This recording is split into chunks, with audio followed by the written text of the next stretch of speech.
Welcome to Martini Time. The title of this talk, I just wrote it, is Jump In, Get Wet.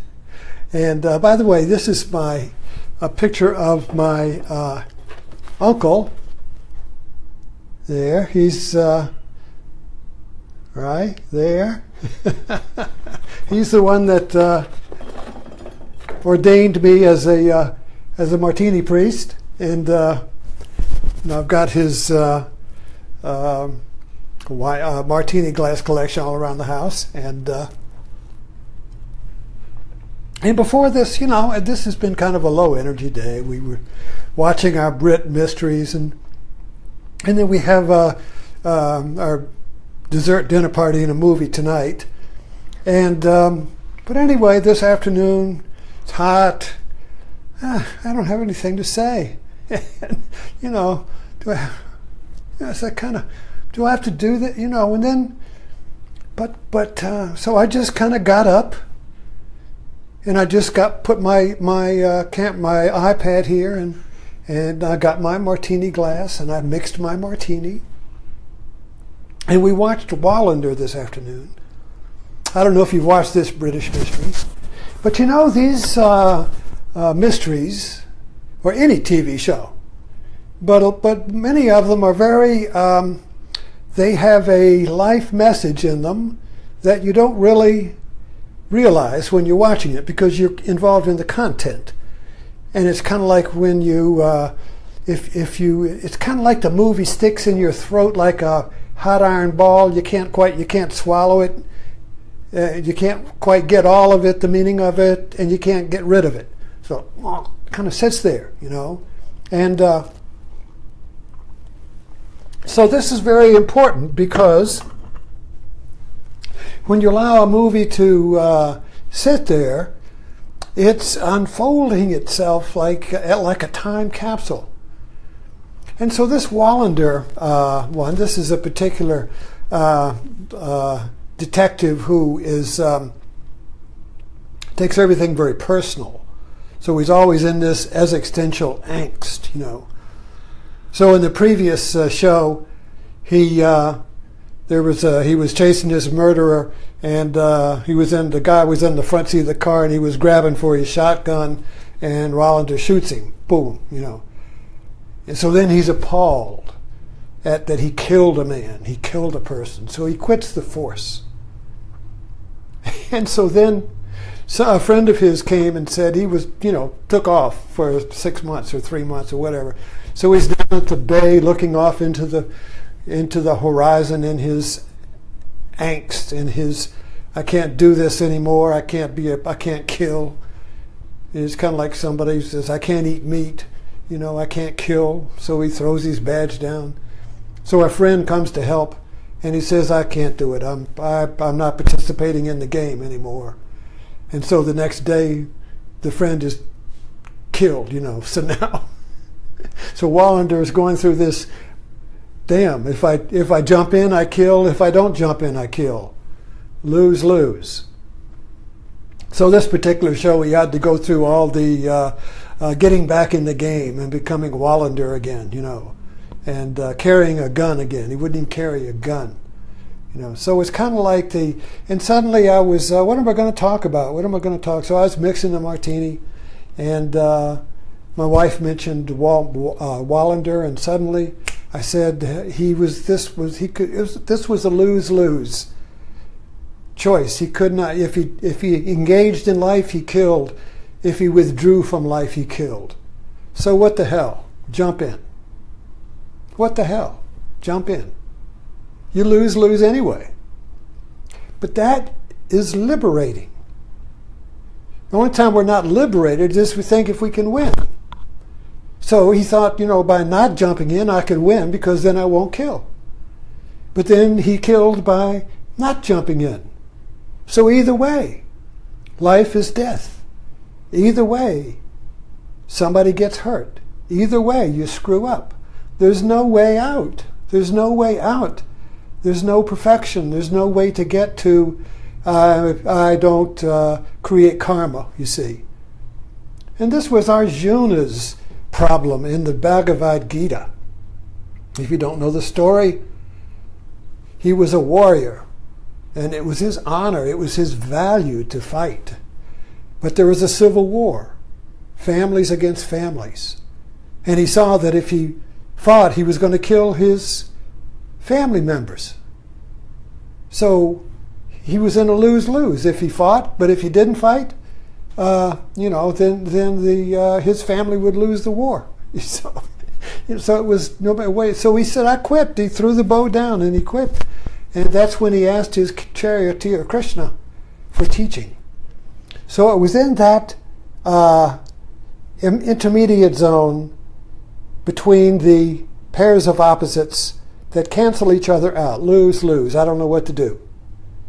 If I jump in, I lose. If I don't jump in, I lose. If I jump into pleasure, I lose. If I withdraw, you see, and be an ascetic and be above it all, I lose, you see. Lose, lose. So what did Krishna say? So the basic teaching that Krishna gave him was, jump in. It's your duty to fight. You're a warrior. Jump in. But don't be attached to gains. Don't be attached to future. And this is the message of Eckhart Tolle and all the non-dual teachings. Just be here now.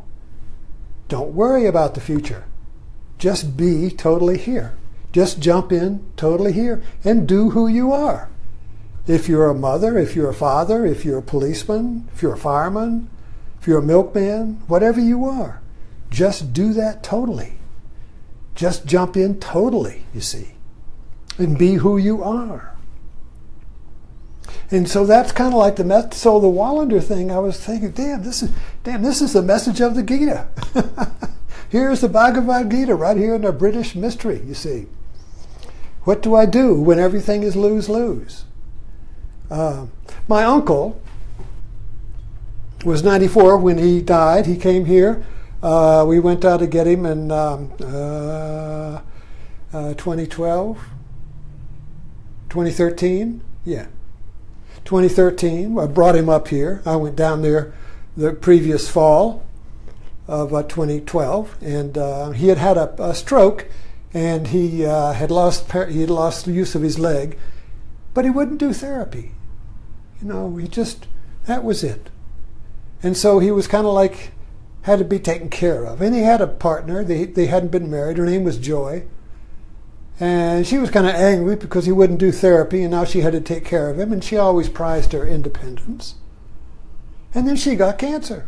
And it was a very angry cancer, and it began to take her rapidly. So they called me up and says, you got to come down here, take care of your uncle, because this was Joy's daughter. Said, you got to come down, because Joy's got cancer and she can't take care of him, so you got to come down here and take care of him. And I was his closest family member. So I went down there, and not knowing what was going to happen, and ended up being kind of like a volunteer hospice while Joy died. And then see, Tommy had been in Tampa as the premier photographer of Tampa since the World War II. And damned if he was going to leave. You know?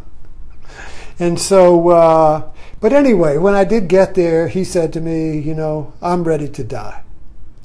In other words, he was no longer, he had always jumped into life. He had always embraced life totally, and with great joy and humor. But when he had the stroke, he just said, that's it. I'm done. His wife had died, and then Joy was going. His Joy, that's a great name. His Joy was dying, I'm done. So anyway, we brought him up here for his last few years, and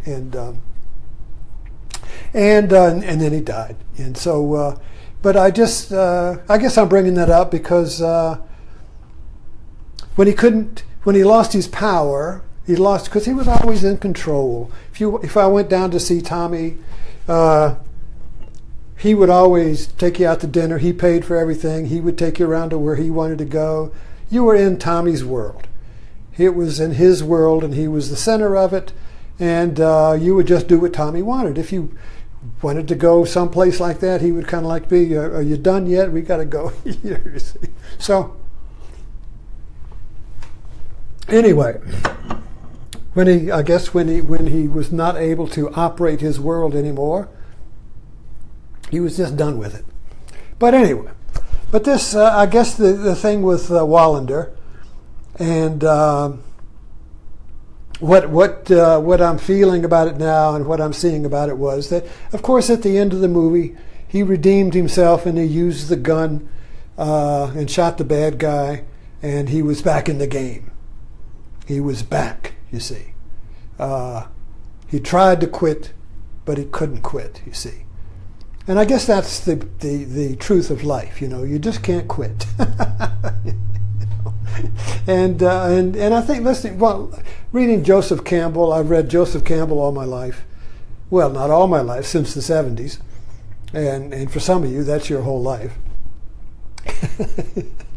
So, but the one thing he points out about all of his studies of mythology is that there is a fundamental humans in human consciousness, because we are aware of what we're doing.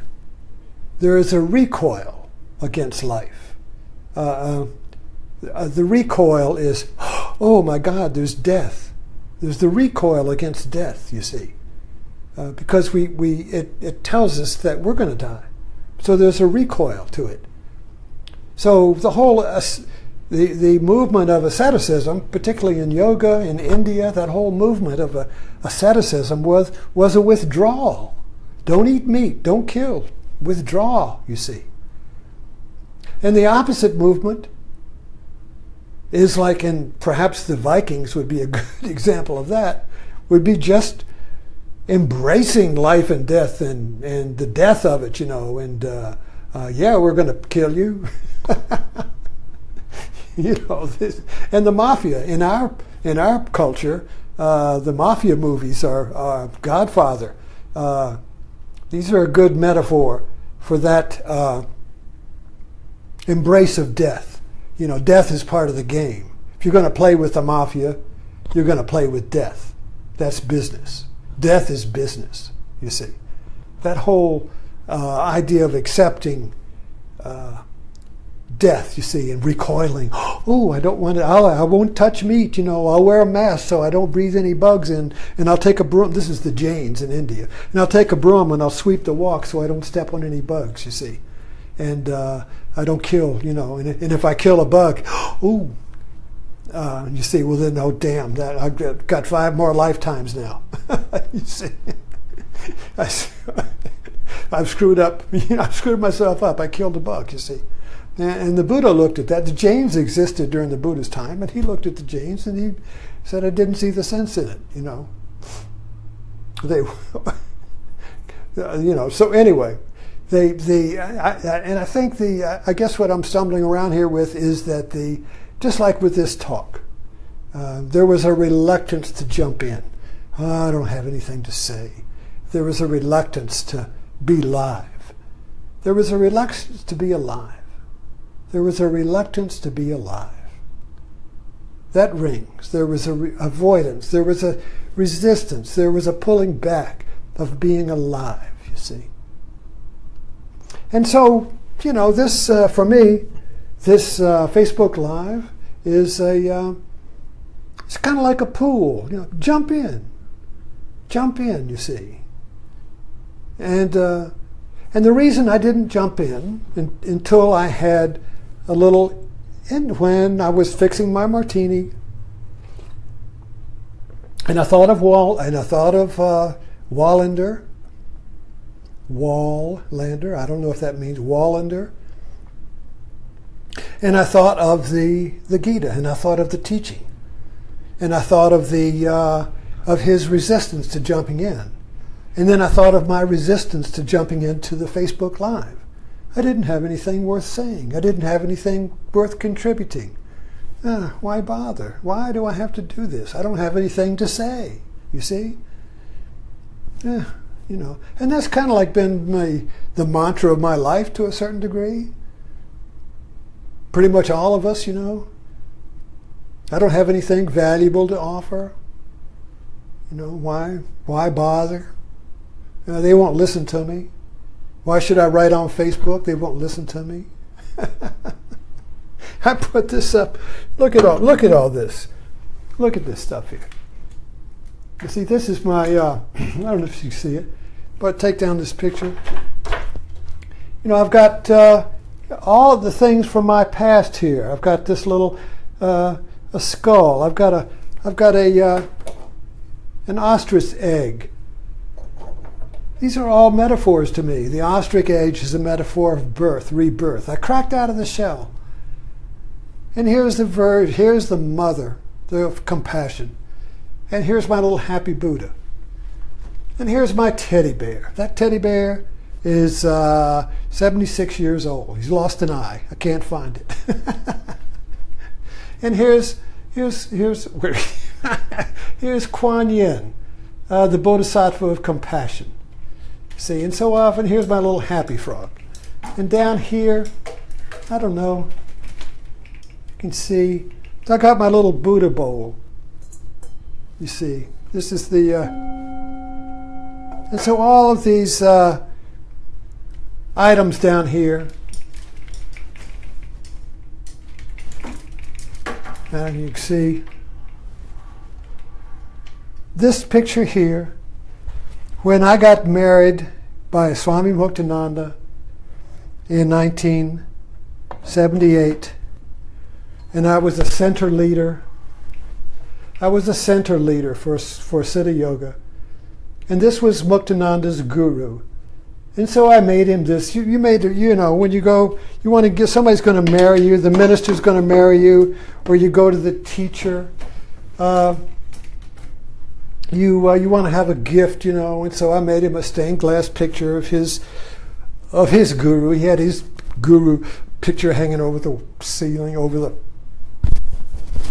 over the place, So I gave him that, and so he looked at it. He said, "Thank you." He said, "This is for your center." So he gave it back to me for my center, And I was going to go to Virginia and open up a Siddha Yoga center. Yeah, right. So I was going to come to Virginia and be I was going to jump in, and be a Siddha Yoga teacher. And but anyway, I don't want to get off in that. I guess the point I put that there was because I just thought the other day, I kept it upstairs. I forgot about it, And then I said, wait a minute. He gave that to me for my center. So just because I don't have a Siddha Yoga center doesn't mean I don't have a center. That doesn't mean I don't jump in. That doesn't mean I don't be who I am. Just because nobody gave me the credentials or the authority to do it. Nobody gave me a plaque. Nobody gave me a degree. Nobody gave me their blessing. Nobody gave me their credentials or their lineage or their books or, whatever, the works, So I'm kind of like I'm just here, And so I jump in. And so I brought this back down here, put it in here. Well, what the hell? This is my center. I am my center. I am the center. You are the center. You are the center of the world. I am the center of the world. We're all the center of the world from our center. You see, we look out upon the world and it surrounds us, and it's like a GPS navigator. If I move, the world moves around me. Did you ever notice that? If you walk, the world, you look around you and you're always in the center. The world is turning around you. Just like on a GPS navigator. When you move on a GPS navigator, the road reboots around you. You're always at the center. You're always at the center. So it's the center where you jump in. When you jump in, regardless of whether you win or lose, regardless of whether you win or lose, regardless of what happens, you see. You jump in because when you jump in, you're in the center. You're in your center when you jump in without regard to consequences. So I jump into Facebook Live without regard whether I'm foolish or not. without regard to whether I have anything to say or not, without regard to whether I have anything important to say. You see? And so when you jump in, you are your center. You are, when you are your center, you are life, because life is your center. You are the center of life. When you move, life moves around you. Life reacts to you. You see? So when we avoid that center, we pull back, cross the arms, be aloof, be objective, be intellectual, be spiritual, be all these superior stages, you see. No, just jump in, just be who you are, you see. Just jump in. So thanks for dropping in, and I hope you get wet with me.